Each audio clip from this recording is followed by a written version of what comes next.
Hello everyone समस्त को राधे राधे मो ब्लॉग को आपण को स्वागत। एत दिन पर आज पुणी गोटे नुआ ब्लॉग नहीं के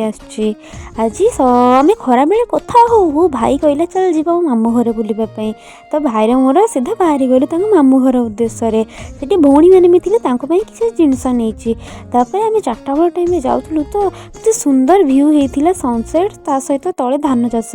तापर आम जा पहुँची गलु पहुँची गला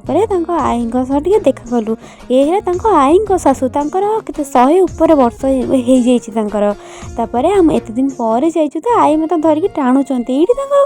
भाई भौणी मिसिक आई बाहर बस ये पान चोरी कर देखो मुझे दिन पर जाए फर्स्ट टाइम जा छोट बड़े थे जाइली तो से कहते तू रही जा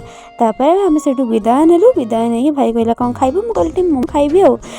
ठंडार भल लगे तो भाई ये गोटे परफ्यूम नहीं कि पलि आसिलु। राधे राधे।